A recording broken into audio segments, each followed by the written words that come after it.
Welcome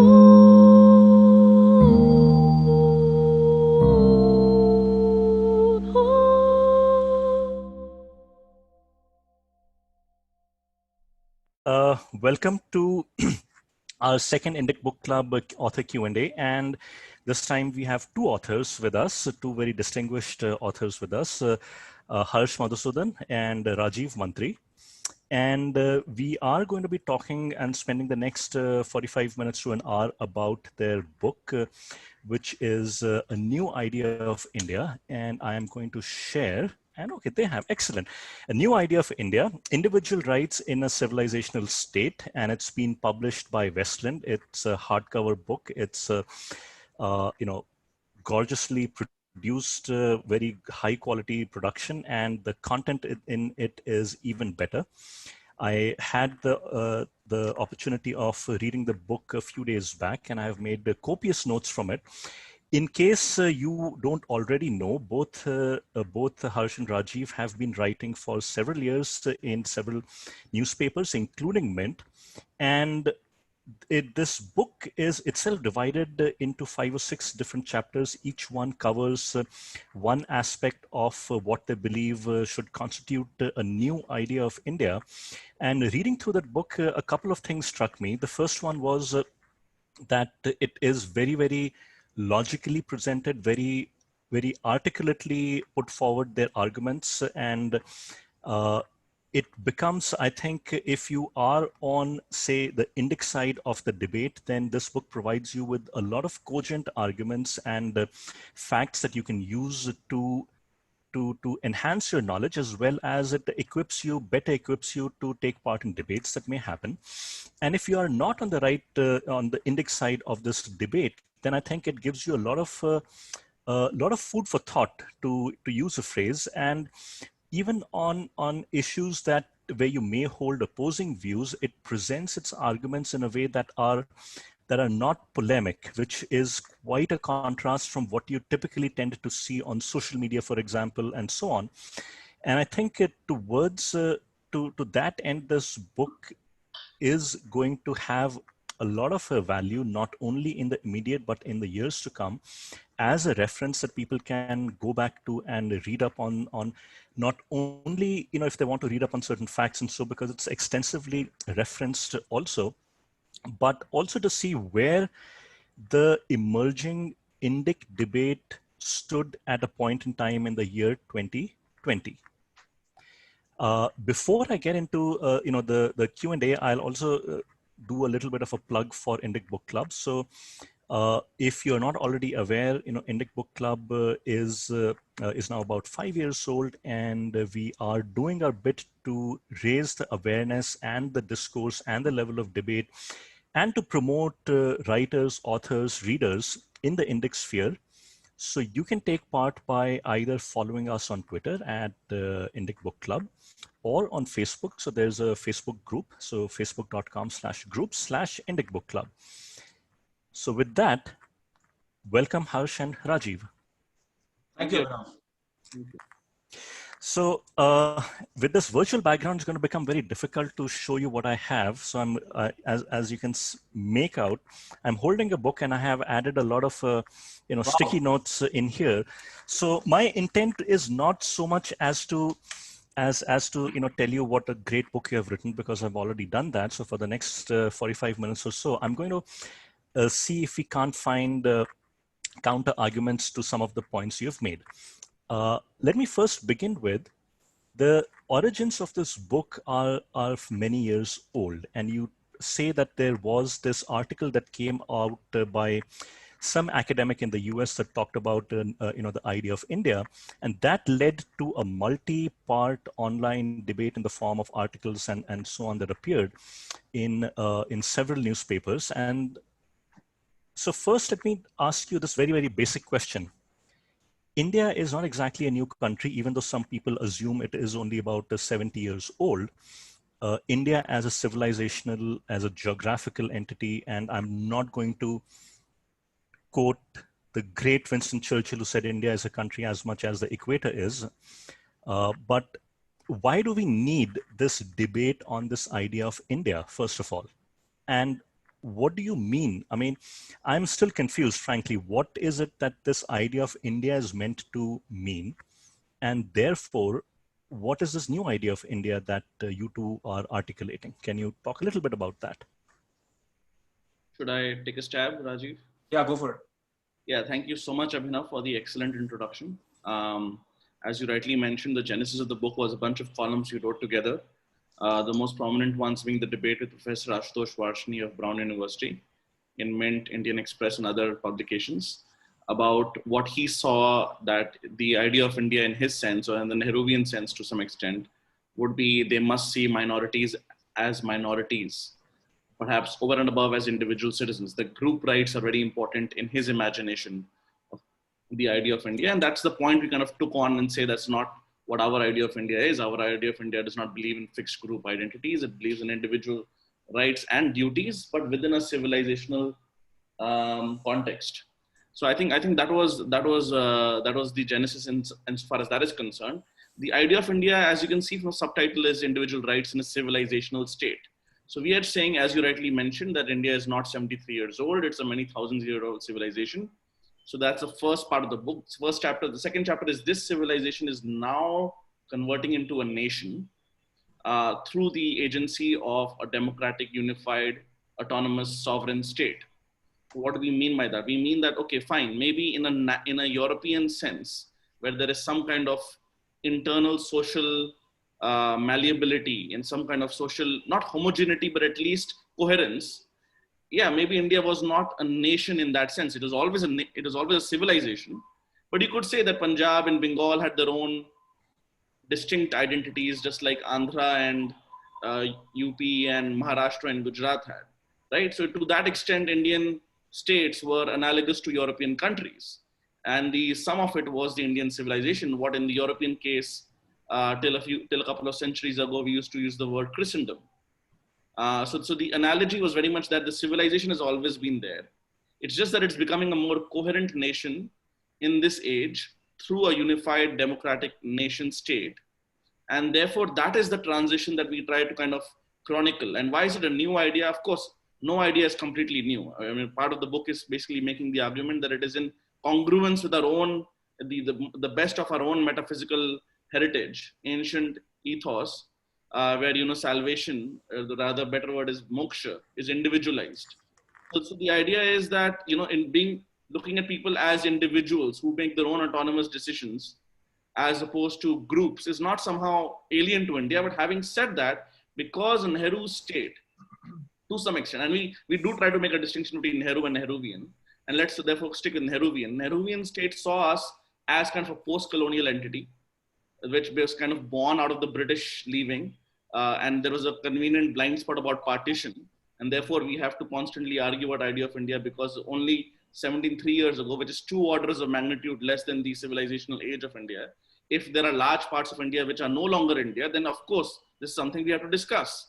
So that Nehruvian state saw it as a post-colonial state, kind of forgot the civilizational partition angle, and then kind of turned around and did what the British were doing, divide and rule in the name of group politics. So to that extent, we are saying, against the Nehruvian idea, Rajiv and I are saying that there is a separate way of looking at things, which is look at us as individual citizens, while within the rubric of a civilizational state. So it's not a fancy way of saying liberalism in India. It's basically a way of saying CAA may not be considered okay by liberals, NRC may not be, Ram Mandir may not be, but those are the things that we okay within a civilizational context, heritage, history. You cannot be path independent. You have to look at the history of the Hindus being left in Pakistan and Bangladesh, and so on and so forth. So the idea is very much the default is individual rights and duties, but within a civilizational setup, and that civilization now becoming a nation through our democratic state. And I think in a big way, the economy also comes in here. Rajiv, yeah. So Rajiv, before you answer, I want to interject here. When you respond, can you also tell us a little bit about put this in context, what one hagiographer of Jawaharlal Nehru wrote, and I think it was Nayantara Sehgal who wrote that India was its mission was to civilize a savage world. And I really couldn't understand the context of it. I have no problems if one says that the world itself was a savage place, because but I don't think that's exactly what that statement meant. So can you also, when you talk, touch a little bit upon that? No, so let me start with that actually. So I think that comment, it says so much, right, about the kind of history writing, historiography that was happening in India, where this particular writer, she characterizes the Prime Minister of India, the first Prime Minister of India, as civilizing a savage world, in the sense that, there's this great man, this great warrior, and the world is such a terrible place. And here he is fighting against everyone, trying to take India into modernity in whatever way they define modernity. And that's why they're trying to say we should be grateful to him. And I honestly find it almost like a North Korea style approach, where there are these absurd caricatures made of certain individuals, and then the most hilarious thing is, these are the same kinds of people who accuse labels are complicated, but these are the guys who accuse the right wingers of being bhakts in their own pejorative sort of usage. So it is kind of amusing actually to look through all this literature from the 60s, 70s, 80s, which kind of deified some of these individuals. By the way, these individuals themselves would never have thought of themselves in this way, as is amply clear. Even Nehru would not have. He was one of those kind of legends about him, is that he was very, very he used to get very irritated with flatterers and those who tried to kind of do that to him. So he used to actively push back against that. But here we have an entire industry of people who have kind of made a nice living for themselves for many decades, doing exactly that. And just to add to Harsh's excellent summary of the book, I just wanted to emphasize also on the economy. I think post-independent India after 1947, especially for the first 45 years, India took a very wrong trajectory on the economy side, where we became too collectivist, even when the kind of socialism experiment was known to be failing in the 60s. There was no course correction. In fact, Indira Gandhi took us further left.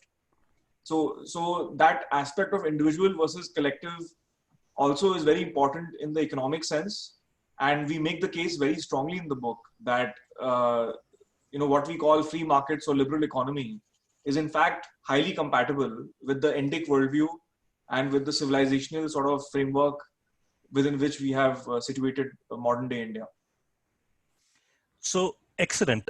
Before I go to my next question, for our viewers, you can send in your questions through the Q&A feature. You can type in a question, and once we are done talking, we'll take up those questions one by one and we'll address them. My second question is that you do talk about, how socialism took us back even at a time when the rest of the world, and especially if you look at Japan and Korea, and then starting with in 1978 when China started on its path to moving towards a more capitalist sort of an economy, we were going back. And one example you quote is where the marginal rate of personal income tax was as high as 97.5 or 97.75% during Indira Gandhi's time. But let's start towards the end, and I'm going to read out a few lines from your book, and these are from the chapter Decolonizing the Indian State. And on the subject of education, you write, and you quote Muralidharan's study, which compared private versus public schools, and you write that the significant result was that the average cost per student in private schools was just a third of the cost in public schools, suggesting private schools in this setting deliver slightly better test score gains than their public counterparts, and do so at substantially lower costs per student. So the question is that why hasn't this received a lot more attention than it should have, given that we keep hearing from a lot of the chatter class that the Indian middle class is very selfish. It has contributed to the decline in public schools by taking the children out of public schools and putting them into private schools. Obviously, it ignores the fact that parents took children out of public schools because public schools themselves started to decline in quality of teaching. But leaving that aside, if there is an empirical study, right, I think it's an RCT, a randomized controlled trial that comes out with evidence that private schools can be better, why has this study not received more attention? So one of the interesting ways that Pranab Bardhan, an economist, answered it is he called it the dictatorship of the salaried, you know, as a pun on the dictatorship of the proletariat. And the idea is very simple: teacher unions, and teacher unions are very powerful. It's a topic that the average Indian average person anywhere in the world does not understand. It's a classic How case. are they powerful, Harsh? In what way? So I think they're powerful globally in the sense that it's a vested interest which is concentrated, which is focusing on one issue, and the parents' interests are diversified. But over and above that, in India, they are more powerful because historically, government school teachers have been, for example, election agents in villages. They've been very, very influential. I mean, it's now changing because literacy has risen much faster.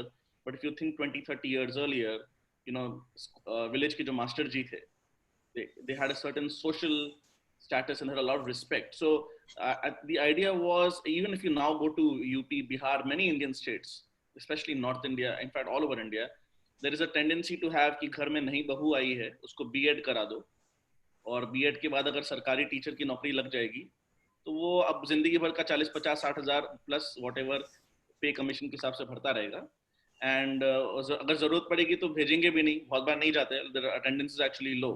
Although now they're trying to change it with all these kind of fingerprint testing, and that is also receiving a lot of pushback in terms of just ensuring attendance. And what happens is that a lot of these people who do get these jobs, in terms of their credentials, are actually better than the average low-cost private school teacher. That's interesting. In terms of the credentials, they're actually better, but in terms of their performance, they're much lower because they have zero incentive to get better promotions or bonuses, and absolutely no fear of getting fired. And what happens is there are a lot of para teachers, which are basically temporary contract teachers. This was introduced during Atal Bihari Vajpayee's time. And they are always fighting. If you go to any state politics at the local level, they're always fighting to become regularized, they call it. Because, you know, unko mil raha hai 10-15 hazar mahine ka. And the teacher who is teaching on the government permanent staff level, he's getting 50,000-60,000 rupees or even more. And so the 10,000-15,000 rupees guy can be fired anytime because he's not on the proper permanent pay scale. He's not on the wage books. So this is the politics, this is the political economy of it. And the point is, it's very difficult to dislodge this unless some leading politician makes it a personal issue and goes out of the way. Is this happening? And I also add to that, in any state? There is also, I think, a broader fundamental issue is that a lot of politicians, even a lot of parents, I think, you know, some of them who like to moralize about schools not making money and so on. So a lot of people, you know, schools don't, students don't exist for the school exists for students. So, you know, when we kind of, we glorify public school, hona chahiye, aisa hona chahiye, this hona chahiye, that hona chahiye. But the point is, what is the efficacy? What are students learning? And as you said, if you compare the outcomes versus the outlays, the answer is very clear. The government should be funding not schools, but students. If there should be public funding, let's direct that towards students. And I just want to quickly add to that. I mean, and you talk about vouchers. Yeah, exactly. And you talk about vouchers as one method. So Abhinav, that's absolutely right. Vouchers is basically a way of having school choice or individual choice in competition, whereby parents get some kind of voucher, basically, where they can reimburse that at any private school. And if the fees are higher, they can always individually top up, or if it's not required, they do not have to top up. And the idea is, as Rajiv rightly mentioned, the government's taxpayer money for the poor students and the poor parents' children should follow the student and not follow the school.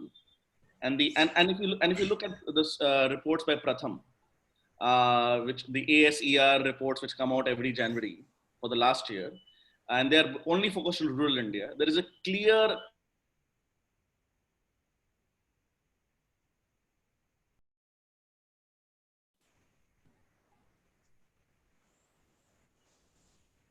to send their children to private schools where they are paying fees. They are letting go of something that is free where they're paying fees.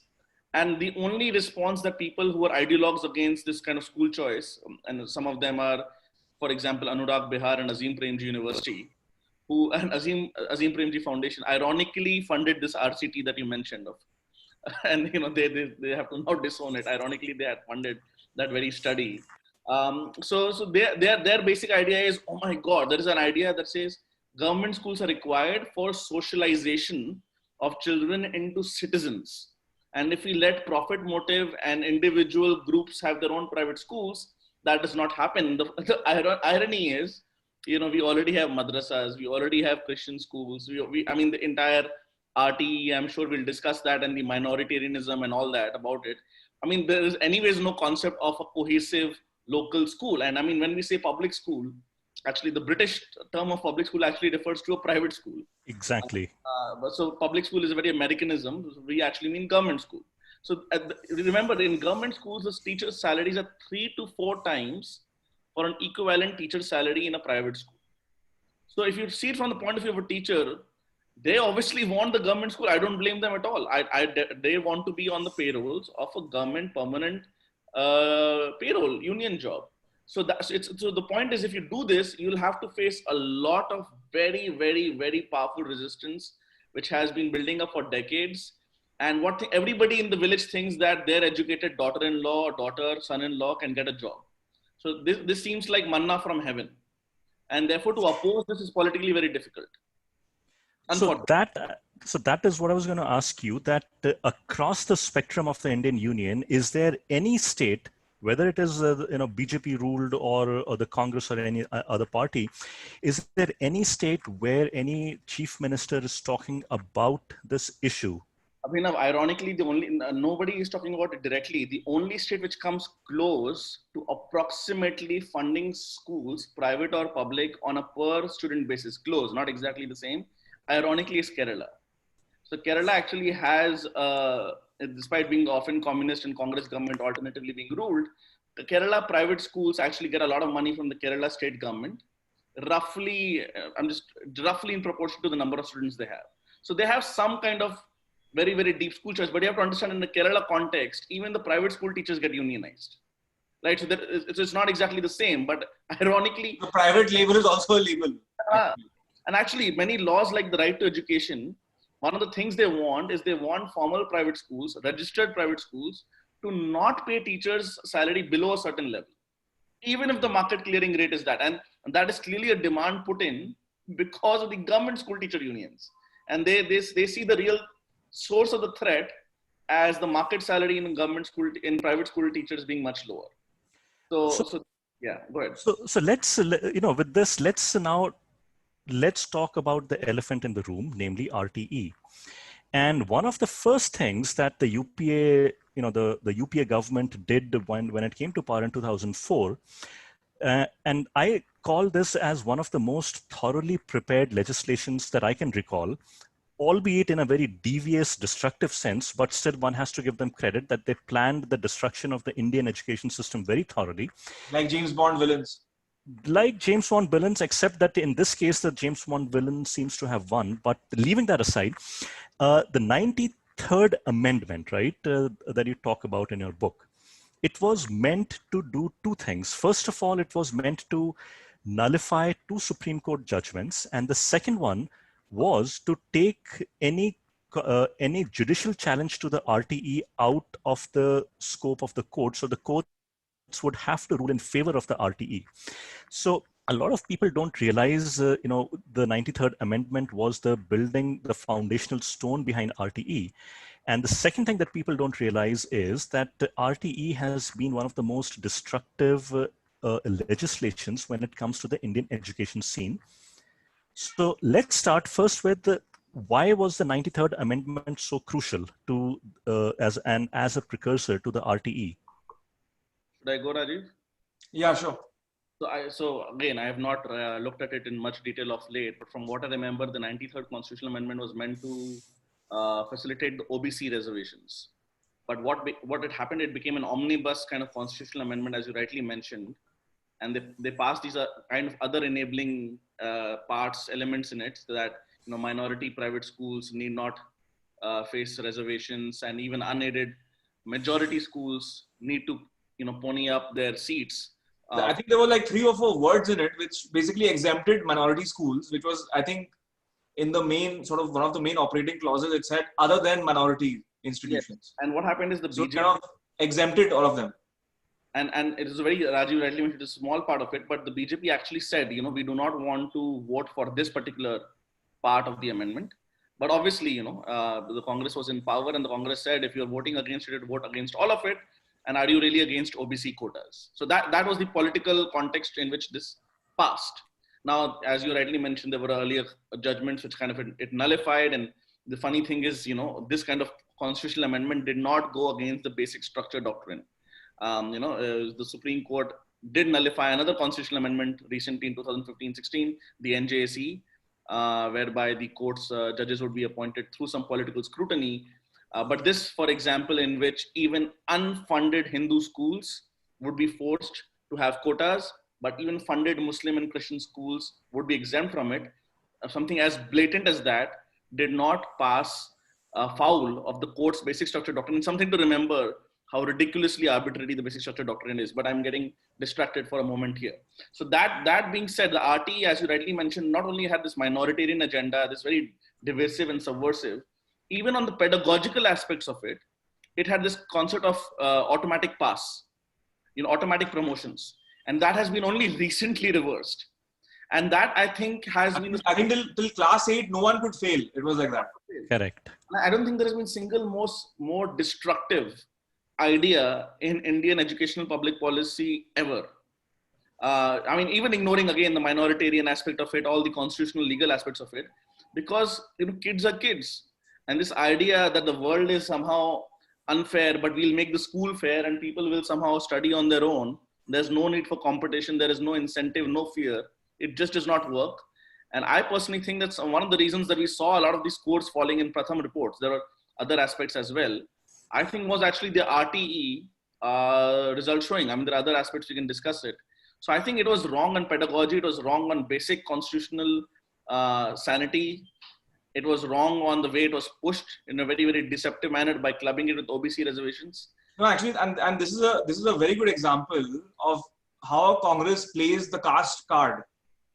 They essentially try to divide the sort of Hindu voter base based on caste by inserting these kind of clauses and sort of making it all or nothing, where if you don't accept the minoritarian sort of aspect, then you also are in a way sort of falling afoul of the caste issue. So okay, so I think the RTE Act was legislated sometime in 2005, if I remember. And from 2005, 19th Amendment is 2006. 2006. Okay, so roughly around that time, the RTE then also came into being.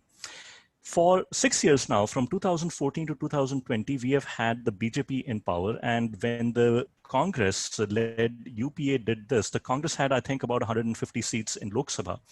2014, the BJP came to power with 282, 283 seats. They returned to power with an even greater majority of 303 seats in the Lok Sabha in 2019.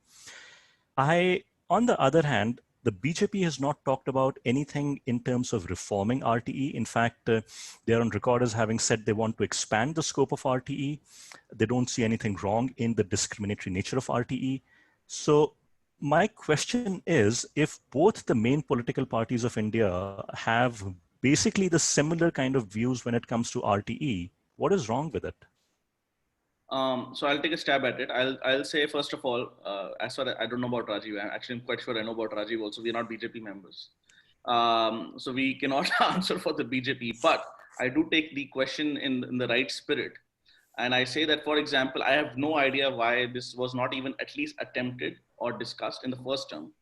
At least in the second term, I can understand the last 18 months, they have been very busy with what we call a lot of civilizational moves. So, it becomes, it's more, okay, acceptable in context for the moment, assuming something happens on it going forward. Now, just to be fair, you're absolutely right. They now actually want to extend it to class 12th. There is some talk of even extending it to kind of nursery, pre-nursery. So there is a bit of an issue where they are conflating this access part while not really, I'm not said if they're okay with the discrimination part. Maybe, I'm not sure they've said it explicitly on record. I'm being a little provocative here. So they've definitely praised it in toto. I think that's a fair criticism. But I don't think they've specifically mentioned that part as being good, as far as I know. So I think the latest news, I don't know if you saw it out of Assam, where they've just said that they'll ban all madrasas getting state funds. Government funded, yeah. Government funded. And they've just to be fair, they mentioned that all Sanskrit schools also, there are not too many of them in Assam state getting government money. They'll say that all of them will be no longer recognized, they will not get funded, and you'll have to have quote unquote secular education degrees to be class 10th, 12th and BA, BCom equivalent. So clearly the BJP government is getting into the groove of things. Too slow for my own likes. I fully agree and concede that point. But I think it's a matter that quite frankly baffled me as well, that, you know, why the government has not been made, because this is something which actually the common person will understand how deeply unfair it is. But I do think now going forward, something like RTE, more broadly Article 2930, UCC, these things are much easier to explain to a domestic, and not that we care that much, a global audience, compared to CAA, NRC 370, which I support, but which nonetheless you had to explain a certain civilizational context. Whereas these three things that will happen, 2930, RTE, UCC, are directly about equality in front of the law. So I remain hopeful. Rajiv, what do you think?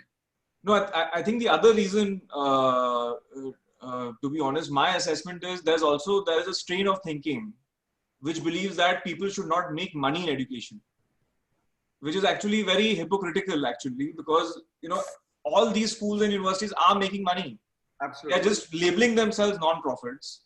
They have all kinds of mechanisms by which they extract money from the trust or the non-profit entities that are running these institutions.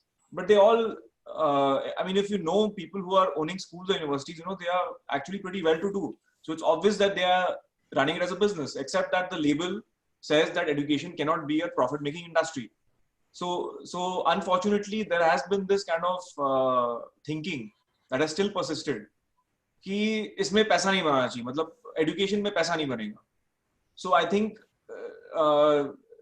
there is a need to understand that it's okay to make money and regulate it as a profit-making industry, rather than closing our eyes and pretending it's not happening.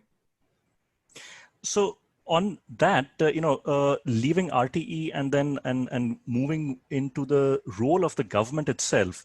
So there, I'll talk about a couple of things. The first one, I'll read one passage from your book, and you write that the Indian state is inefficient is true. Any discussion about first principles in public policy can't possibly paper over as deep-seated a problem as poor state capacity.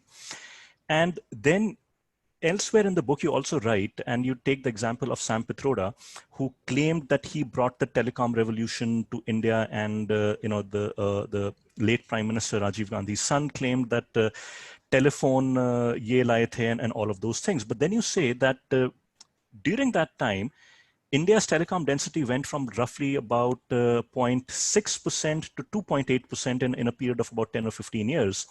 Today, India's telecom density stands at above 90%. And most of this, or almost all of it, has happened from 1999 onwards. So basically in the last 20 years. Why is it then that the role of the state has not diminished in India, despite the fact that the evidence is clear that India and Indians prosper when the state gets out of the business of running businesses? Rajiv, you take this one.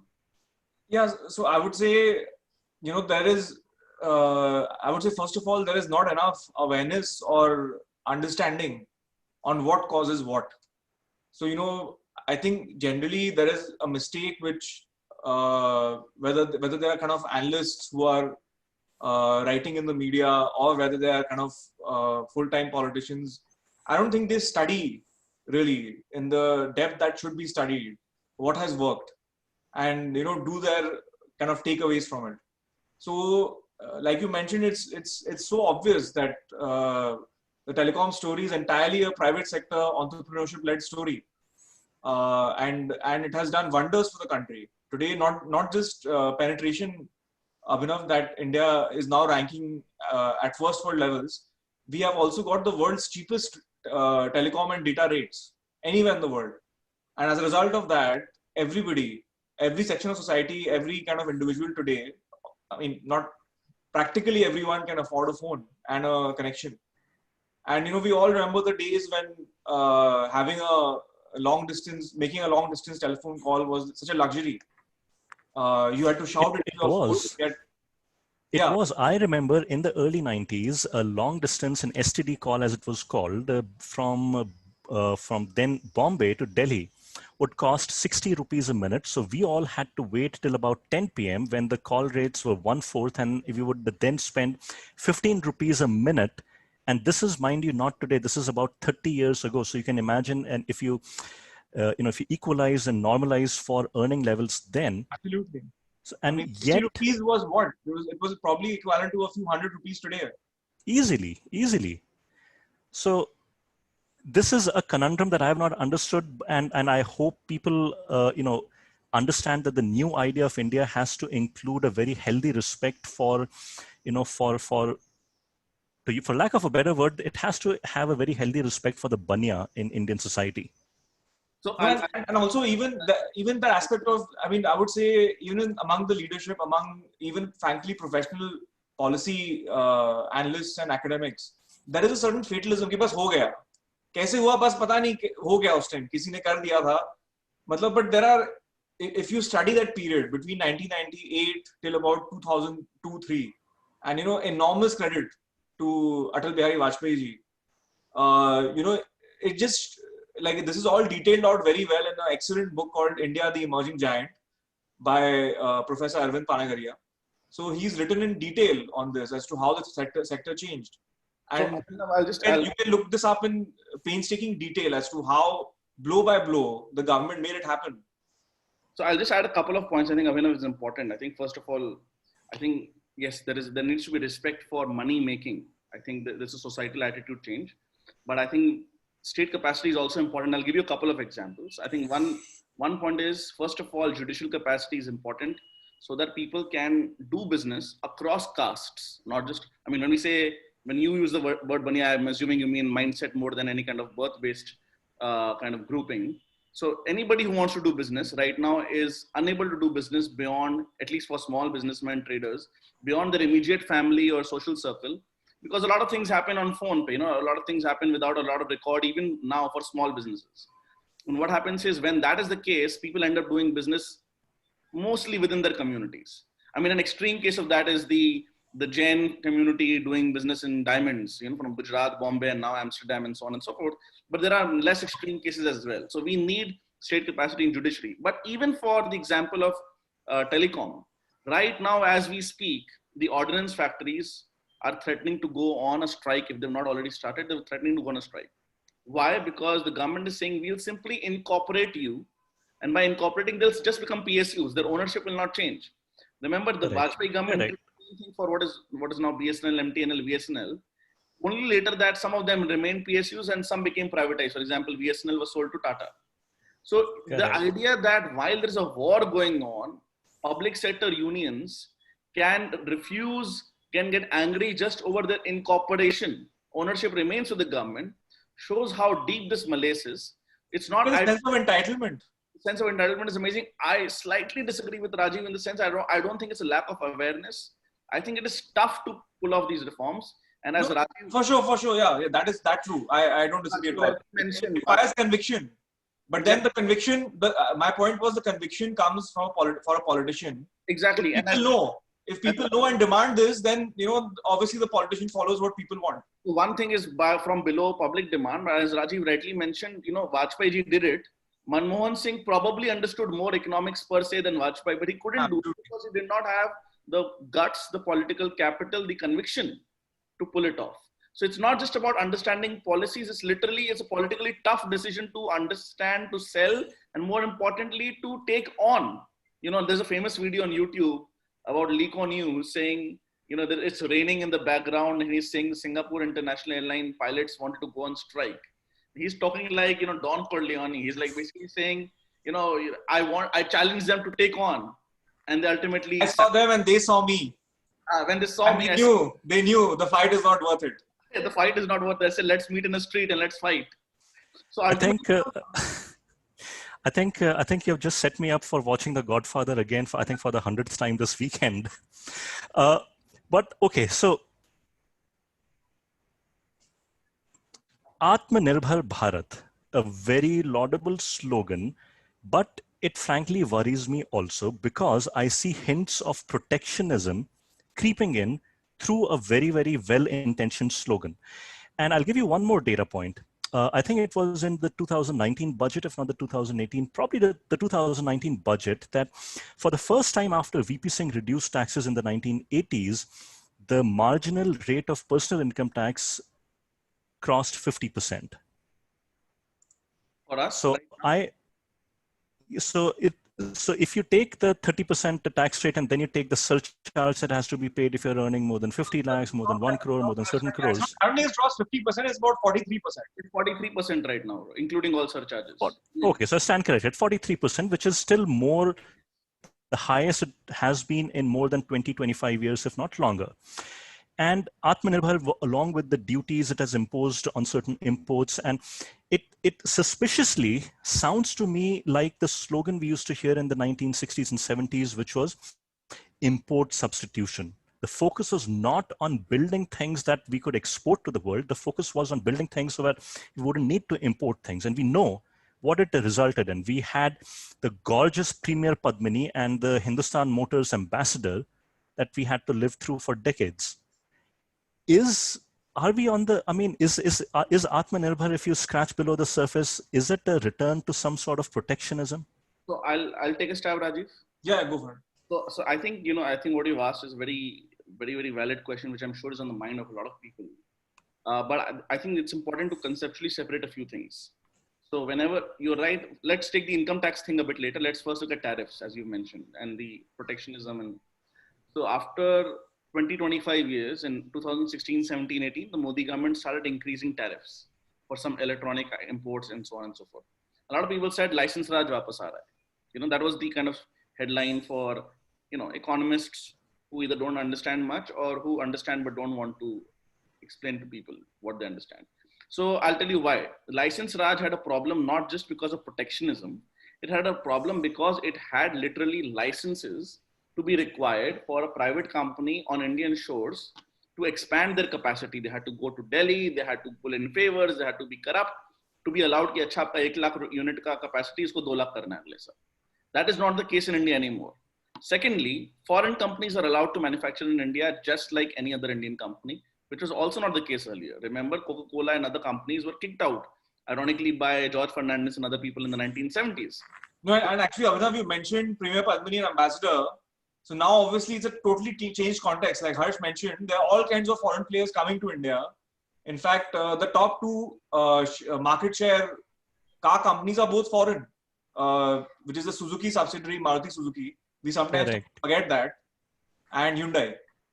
So just to continue from there, an auto industry is a very good example of Indian industrial and trade policy being successful, because unlike many other emerging markets, India is not only self-sufficient in autos. In two-wheelers, we actually export a fair bit. But coming back to the main point, so what is different now compared to the 60s and 70s? The only thing that we are doing is we're having some moderate protectionism. Foreign companies can come in. There is no license Raj, full free domestic markets. Domestically, we are doing labor market reforms, we're doing agricultural market reforms. And most importantly, the market is much bigger today compared to the world market today than it was 30, 40 years ago. Why is that important? What India is pulling off, maybe a Bangladesh or Sri Lanka cannot pull off, because any foreign guy who wants to be a global player has to play in the Indian market. And that gives us some leverage in the form of monopsony or some kind of partial monopsony powers that allows us to say, okay, we do not want you to just import your best products from South Korea or Vietnam to India. We, for example, India and ASEAN have an FTA. We want you to actually put up a factory in India. Anyways, the market is large enough. What happens then, given the geopolitical context of China with everything that's happening? It's obvious, I don't want to repeat it for your audience. In that case, the global supply chains change a bit. Because if you're anyways manufacturing in India, then all the spare capacity, depending on the seasonal influences, you start exporting that. And if you see, GM actually left India, but GM still uses its India factory for exporting cars. Correct, Ford correct. is not from India. Ford is now within a JV with Mahindra. So we are basically using our size.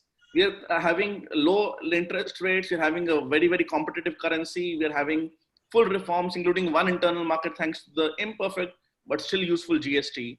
A lot of reforms have happened. The only thing that we are giving a manufacturers is a slight leg up. But those manufacturers can also be foreign manufacturers so long as the manufacturer on our soil.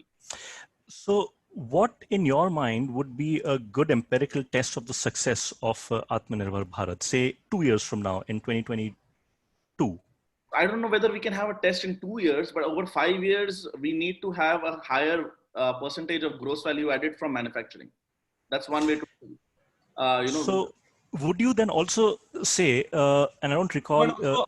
we could also consider, Harsh, India's share of exports in the world. India's share of manufacturing exports, but I think exports. More than exports, what I would want to see is whether, for example, right now, what are the biggest items in our imports? Besides crude, those can come down. Yeah. Electronic imports is a massive one. So, can, for example, that come down? So I know it's only one sector, but we've gone from like 2 factories making more like assembling cell phones to like hundreds and thousands of factories right now. The Samsung's biggest factory now is in India. It's not in China. We are going the same way now with Nokia, and I'm sure in a few years, not immediately, Apple is much bigger, but in a few years it might happen with Apple as well. Except all the China. Actually, all the key Apple manufacturers are now Pegatron, Wistron, Foxconn. They're all investing heavily in India.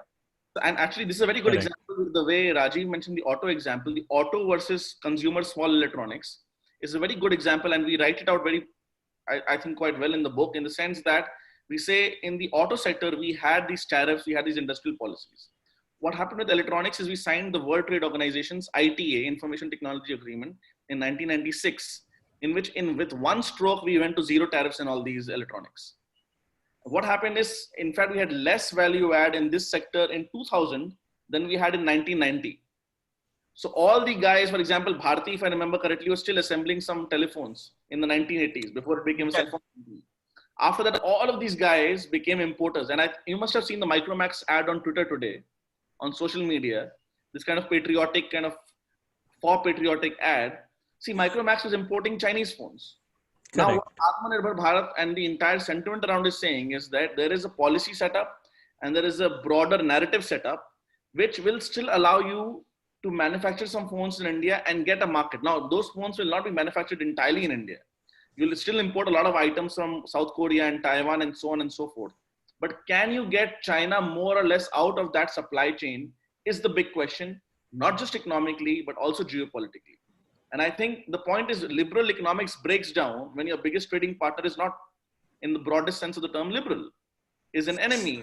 It's not democratic, it's authoritarian, and it's literally fighting a war with you on the border. So there are key assumptions of this Kantian piece, Immanuel Kant and so on and so forth, which break down when you are faced with a state run by a party like CCP. So that is, I think we must see the broader context of it. And the same thing is happening in the digital sector also now. Please go ahead. Okay, good. So I am somewhat then optimistic that Atmanirbhar Bharat will not lead us to, a Nehruvian socialistic and Indira Gandhi control model. Let's turn our focus now to to the one chapter that made me the angriest when reading the book, and even given my my views and my what I do, and it is called, I think it's a 3rd chapter. It's called Saving Secularism from the Secularists. And if anything, I would probably want to take and make a booklet ebook out of just this chapter and distribute it to as many people as I can. And perhaps I think I may just do that on Twitter, but leaving that aside, you point out instance after instance where the Indian state, and when I say the Indian state, I mean both the government at the center as well as state governments, provide state patronage from the taxpayer money to minority religions for furtherance of their religion and other educational aspects. I'll read out one particular section that I didn't know about. And you talk about the renowned 300-year-old Varaha Lakshmi Narsim temple in Simhachalam, where affairs were so inefficiently managed that they were unable to deal with the large number of cows being donated by devout Hindus and stopped accepting such donations. The YSR government, which is then United Andhra Pradesh, and the chief minister was Rajshekhar Reddy, who was a devout Christian himself. The YSR government's response was both reprehensible and insensitive. The cows were auctioned and sold to slaughterhouses, apparently because the temple authorities were unable to care for them, despite receiving crores of rupees every year in donations from devotees. And then you also mentioned the number that there are about 97,000 temples just in the 4+1 5 states of South India that are controlled by the government. Then there's also the fact that the government pays out of taxpayer money a salary and a monthly pension to imams and Christian priests. It also has, and then in the same context, you also have, or you had this legislation, this Article 370 that applied to Kashmir. And yet somehow we are told that this is what represents the idea of India. And the question is that when the facts are so, I mean, these are not, this is not hearsay. These are incontrovertible facts that where the government is favoring one community over the other, not leaving aside the fact that the right to education in itself deepens these inequities. When presented with these facts, what is the most, okay, let's put it this way. When presented with these arguments, obviously they're the proponents of this idea of India. Some will come with the different kinds of arguments. What is the most logical, relatively speaking, what is the most cogent argument in defense of this discrimination that you've heard? And just for the amusement of all of us, what is the most ridiculous argument you have heard that seeks to defend this state of affairs? So I'll tell you the most ridiculous and most cogent. And before I just go there, I just want to add one quick point. I think Harsh is going to use up my answer, but anyway. No. I'm probably not. I'm just going to say first and foremost that the HRCE in Tamil Nadu and other parts, similar laws, have been one of the most blatant and the anti-Hindu laws in the sense that they've taken all these lands, which are traditionally owned by the temples. They've been under this land redistribution, they've been taken. Then the temple themselves were de facto nationalized. And I've been writing I wrote in Pragati since the famous Kerala temple example where so much gold was found. I've been writing for 10 years and along with Rajiv, that we need to have a denationalization of these temples. And there was some debate on Twitter about how to do it. That's a separate issue. But we must denationalize these temples. Now, what is the most cogent argument I've heard about this state of affairs? The most cogent argument is not from the left. It is actually that India is actually a Hindu state. It just doesn't say it. It doesn't admit it. It's actually a Hindu reformist state, which is why it lets this kind of the minority religions. There is a soft bigotry of low expectation that it has been trying to so-called get rid of caste inequities. I'm not saying that's a good enough argument. I'm saying amongst the arguments, that's the most cogent one I've heard. That's the most cogent argument. Yes. And the most ridiculous one I've heard is the good old postmodern woke argument that there is a permanent oppressive majority. And infantilization of like a permanent victim minority. And therefore, no matter what happens, the minority guys need to be treated differently. In the left liberal Western world, it's known as substantive equality as opposed to formal equality. So they like to believe that, if there is just formal equality before the law, that is not good enough because people are starting from different levels of endowments. And because there is a permanent victimized minority, irrespective of all the social, cultural arguments, if you say, for example, that female working labor force participation amongst Indian Muslims is half of that of Indian Hindus, much lower than any other minority, forget Hindus, Christians, Jains, Sikhs, Buddhists, Parsis, and therefore it's partially an endogenous state of affairs for what was noted in such a committee, then you are a bigot. Because any religion, any differences in religious outcomes, average outcomes must be, according to this worldview, only and only because of discrimination. And because discrimination exists, therefore you need a leg up. You need a starting point. For example, in a 100-meter race, somebody needs to start at meter 10 and other people need to start at meter 0. So that is, in my view, very ridiculous because it's importing something from the African-American experience into the Indian experience totally disregarding the history of India from medieval times to today and creating this permanent majority minority kind of victimhood and oppressor narrative, which is why they try to come up with laws like CAB, Communal Violence Bill, CGB. CEB, in which they said that no matter what happens, somebody from the majority is always the perpetrator and nobody from the minority can be a perpetrator. I mean, of course, thank God this law did not pass, but that is the mental framework that is behind this. So let me ask you a question there, that it is obvious that a lot of the legislative agenda in India and a lot of what we see as grassroots activism is actually funded by foreign organizations, foreign bodies. And this is clear from, as you just said, that the CVB was basically some leftist think tank writing the legislation for India.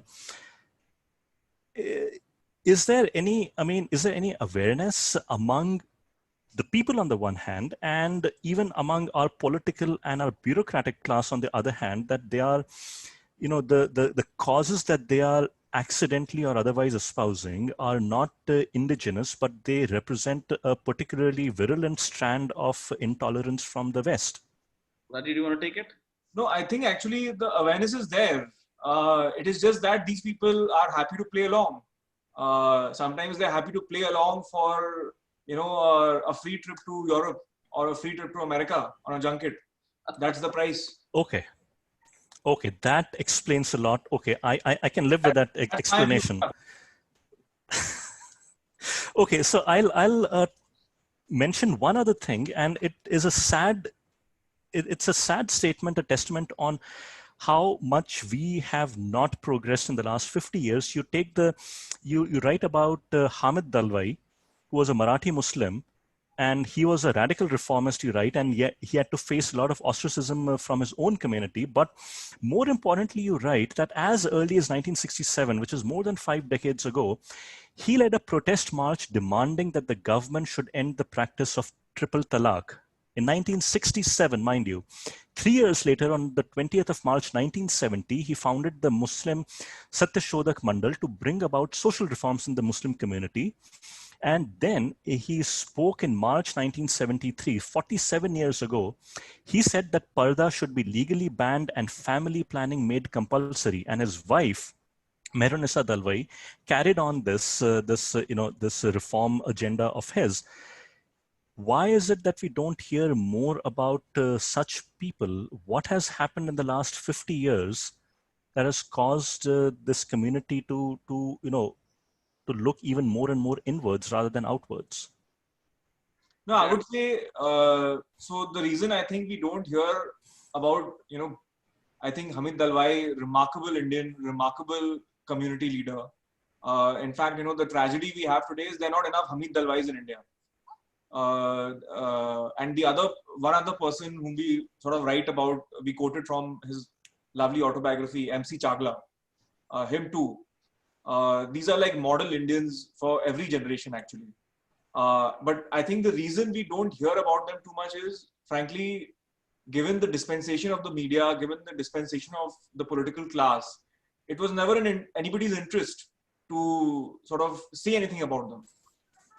Because the whole sort of push towards vote bank politics, towards stoking orthodoxy in the Muslim community, just would not be sustainable if you had iconic individuals like Hamid Dalwai getting better platforms back in the day. Or, and I'm sure even today there are people like Hamid Dalwai. But nobody really pays attention to them because simply it is not politically profitable to do so. So, Abhinav, what you've asked and what Rajiv has taken a first stab at it is literally the heart of the book. So the idea is there are minorities within minorities and minorities within majorities. People are individuals, first and foremost. So just because somebody is born with a label of Muslim does not mean he or she will necessarily follow the orthodox interpretation of Islam. And in the case of Hamid Dalwai, he had so heterodox an interpretation that he was a Muslim only in name. As far he was basically a secular liberal in the true sense of the word, and that made him completely a non-entity for his community, despite the community in public fora saying that we want a secular liberal India. So, that is the irony thereof. And, if I'm not wrong, his children faced a lot of problems getting married, and one of his children actually married a Hindu into a Hindu family. I think one descendant recently wrote an Indian Express article against the right wing being angry on the Tanishq ad. It's an interesting take, and one I'm not agreeing with fully, because I think that family represents an exception.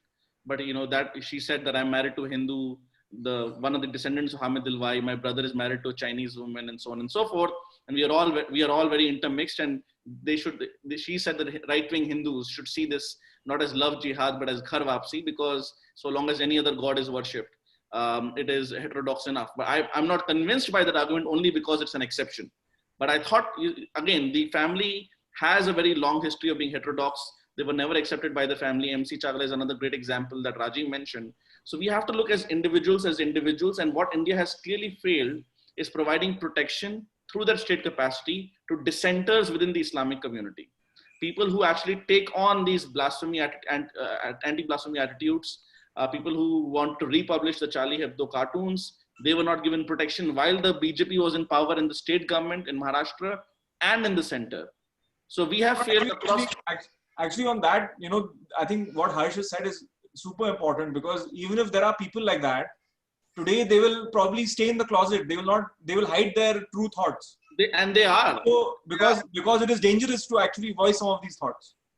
And that is the real intolerance that nobody talks about, because in the larger intolerance of against so-called Hindu fascism, what happens is there is a tendency first of fear within Kashmir and in the rest of India. Anybody who dissents a bit from orthodox Islamic positions gets a lot of threats, gets a lot of pushback, if not physical threats, a lot of social excommunication. And secondly, there is a tendency of, why do you want to wash dirty linen in the open when there is a larger threat? That is the narrative. So I think it's a very delicate dynamic position, but the least we can do is to provide state protection to dissenters from the Islamic community, because that is the only way reform will happen.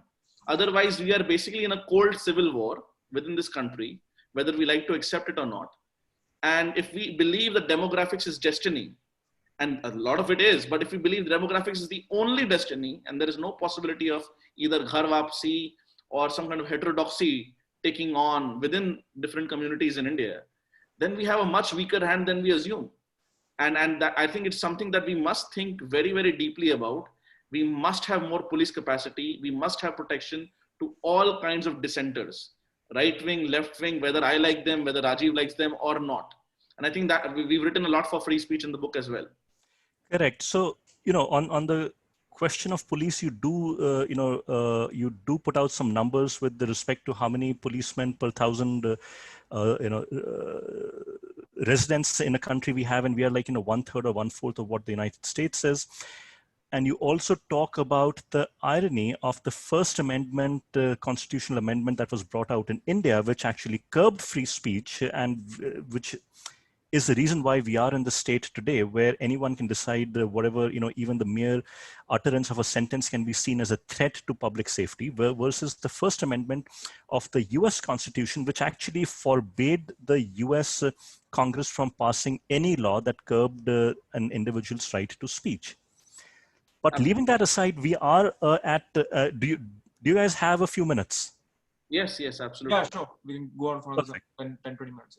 Perfect. So before I start reading out the questions that have come in, and there are at least, I think, 13, 14 questions that have come in, I'll want to conclude with this final question. So there's one politician who recommended your book, but also added the caveat that he finds almost nothing to agree with in your book. I'll not take his name, but I think we all know who he is. So, and at a very broad level, not taking that individual's name or not this thing, but why is it that the ideas and the facts and the arguments presented in your book should evoke such a visceral response from people who don't agree with it? This is not a polemic. you're not waving some flag and coming out with slogans and all that. This is a very well reasoned book. So aren't we told that the only way to debate an idea is to debate it with a counter idea? Why are we being told that there's nothing in this book that some people agree with? Abhinav, I think that's an excellent question. And if you've seen the number of reviews so far, I think there have been 6 or 7. Half of them have come out in Swarajya. And without taking names of any platforms, I can tell you that the book has been sent to other platforms, neutral platforms, slightly left-leaning platforms, and we've gotten a royal ignore so far. And I think we are not surprised. We knew that when we were sending it out, that's likely to happen. And I think just to take the politician's name, Shashi Tharoor, to be fair to him, he actually mentioned that he agrees on free speech and free markets and so on and so forth. I'm not sure to what full extent. He said he does not agree with a lot of the basic assumptions and conclusions of the book, which his conclusions were actually his words. He had to write because he comes from the Congress party. The book is quite critical of the Nehruvian state, so to speak. So, to be fair to him, and we are thankful to him for nonetheless, saying that the book is well written. He said, for example, it's a very well argued book.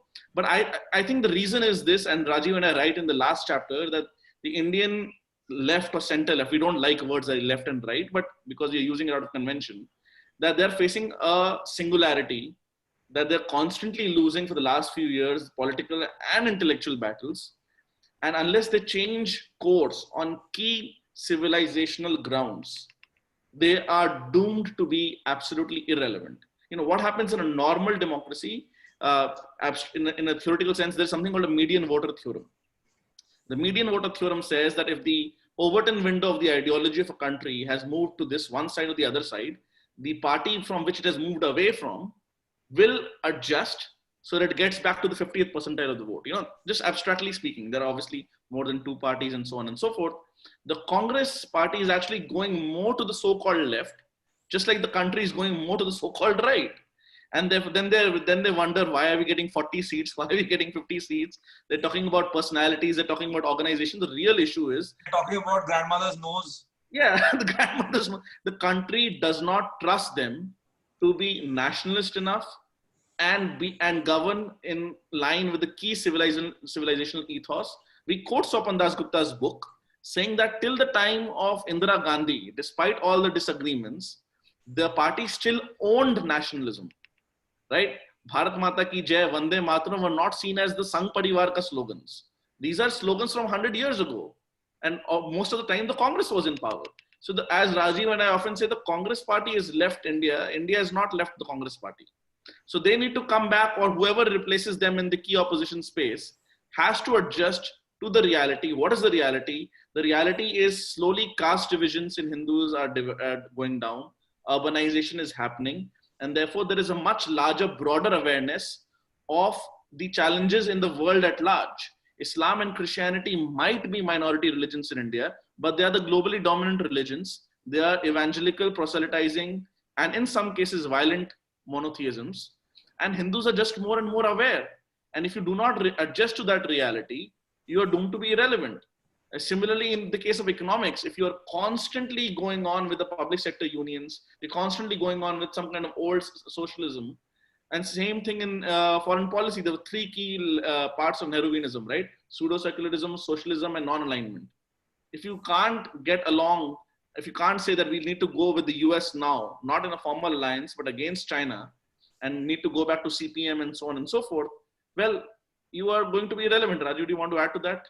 No, yeah, I mean, as recently as I think it was 2014, where the chief minister of a prominent state in India declined to meet the US ambassador. Reason being, this chief minister thought that the certain communities in the state will not be happy about it. That was literally the reason. So, yes, just as some movie personalities did not want to meet with a visiting head of state. The Prime Minister of Israel. Yeah. Or how a former chief minister wants China to take over Jammu and Kashmir, erstwhile Jammu and Kashmir. Yeah. Just imagine. Yes. So laughable. So, Rajiv and Harsh, thank you so much for taking this time and answering my questions and politely ignoring my troll baits that I threw in once in a while. I'm going to read out a few questions that have come in from the chat window. So the first one is from Shiv Kumar, and he asks, do you see individual rights as primary envisioning a civilizational state to an extent that it accommodates all of modern individuality, or do you see a civilizational state as primarily individual rights accommodated to the extent possible, or do you see our civilization state fully in harmony with individual rights? Do you see conflicts? And what would be the philosophical basis for a resolution? So I'll take a stab at that. Obviously, there are some conflicts. We do think they're broadly in consonance. And the conflicts part we actually write about in one section of the book called Karl Popper, Kashmir and Pakistan. And we basically say that, what was Karl Popper's, amongst many other things that he wrote, it was that the paradox of tolerance. And he said that if you're very tolerant towards the intolerant, ultimately the tolerant no longer exists. And so we, for example, in one part of the book, in normal circumstances, in peacetime, in normal so-called, where the army is not deployed, etc., we argue for close to absolute free speech. But we say it's understandable why in Kashmir, when 370 was removed and so on and so forth, you need to have some censorship because there's a lot of change happening. So we are not absolutists for individual rights in any sense. We definitely want the civilization to thrive, but we do think the civilization's core ethos, not in these boundary cases, being one for individuals attaining their own unique dreams. So it's like saying what comes first, right? So I think there are boundary cases where it breaks down. We definitely want the Indian state, which I think is the inheritor of the Indian civilization, for that to survive under no question and no questions asked about that. Abraham Lincoln suspended habeas corpus during the US Civil War. Now, the US historians tell themselves that their history is one of liberty. But when it came to the crunch, the first thing they suspended was individual liberty. But is it not true that they don't like individual liberty? No, it's not. So I think there are conflicts, but I think both go well together, but nothing can be compromised with this civilizational state going forward. So the next question is, what is or will be the position of the Indian civilizational state with respect to the outside Pan-Asianism, EU or ASEAN-like bloc, Atmanirbhar unit in United Nations? Rajeev, do you want to take it? No, so I think, so looking outside, I think obviously India traditionally, has been so big, it's of a continental size. So there's no doubt that when we compare ourselves to the EU, I mean, ASEAN, I think, is actually relatively smaller. But when we interact or look west to certain countries that have traditionally seen India as like kind of a small player, I think that will sort of change over time, because as self-confidence rises in India, as economic sort of scale increases in India, I think the West is going to deal with a very different country. Or for that matter, even the East Asian countries and Southeast Asian countries are going to see a very different India in the next 15 years. Because there will be the kind of assertion, the kind of confidence, which I don't think most countries are used to seeing from India. So the world is actually in some ways not prepared for that. So there's one question from an anonymous attendee. There have also been big funds allocated by current BJP government to madrasas, with exception of changes being in Assam. Do you think we are maintaining this model?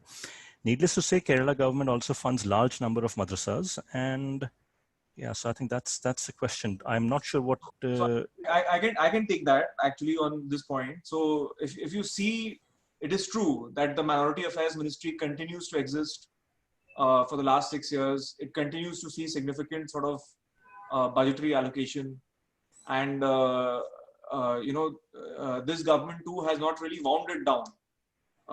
Ideally, it should be wound down. We should not have religion-based welfare. However, there is a small change which one could argue. I mean, I obviously support winding it down, but you could argue that what this government is trying to do is modernize madrasas. And in fact, even that is creating a kind of conflict with state governments. So if you see the case of Rajasthan, I think we have mentioned this in the book, where the Gehlot government in Rajasthan wants to keep madrasas as they are. They should continue as they are. They should keep getting that kind of whatever funding, doing whatever they're doing. But there was a kind of conflict when the union government tried to influence that and say that, modernize your educational methods and so on in some way.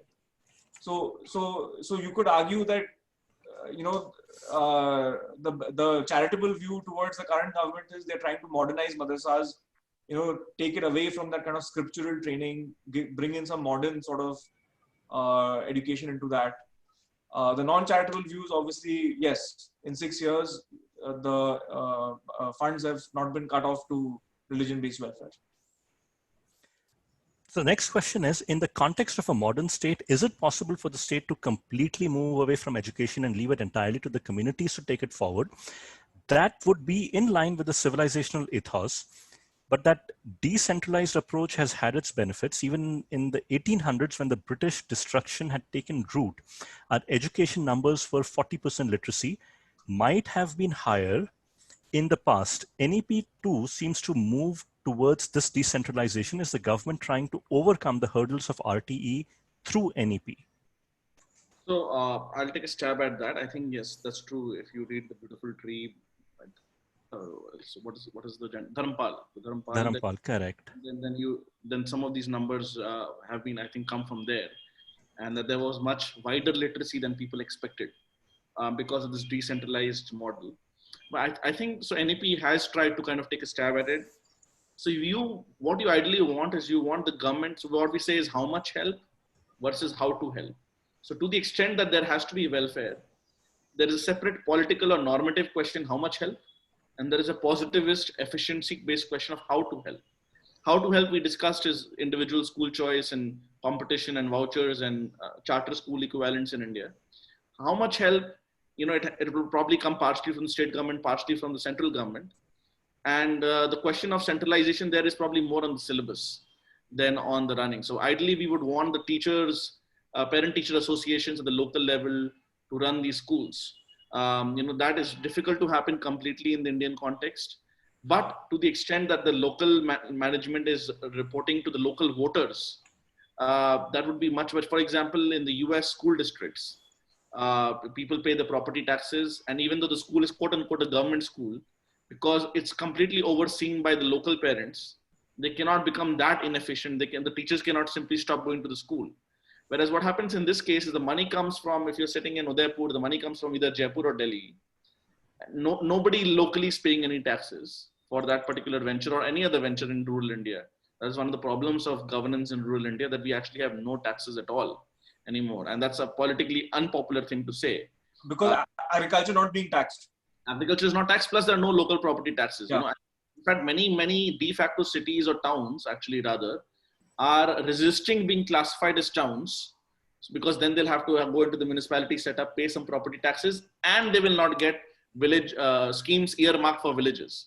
So, even though Modi is perhaps the first prime minister who has this kind of neo-middle class and pro-urbanization bias, even he has to face a very uphill battle with this entrenched mindset of we will kind of tax a very small section of urban India and run a state, including all of rural India, with that.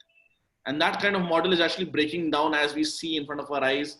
The fiscal reality is what it is. We need to broad base a tax base, but I'm getting distracted right now. I'm digressing. So next question is, we speak of the wrongdoings of any non-BJP government with regard to temples. Why isn't the BJP being pulled up for by the same people? And is it safe to assume that parties across the spectrum are interested in temple control? I'll take a stab at it. I think, again, as I mentioned, temples have to go out of the government's hands and controls, because waqfs are in private hands.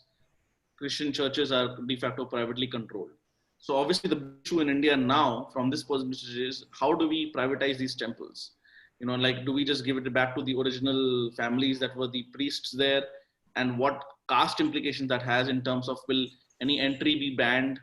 How will the monies be divided, and so on and so forth? I think so long as a framework develops around that, I think it's much easier to pressure the BJP governments on that. I think the question is fantastic.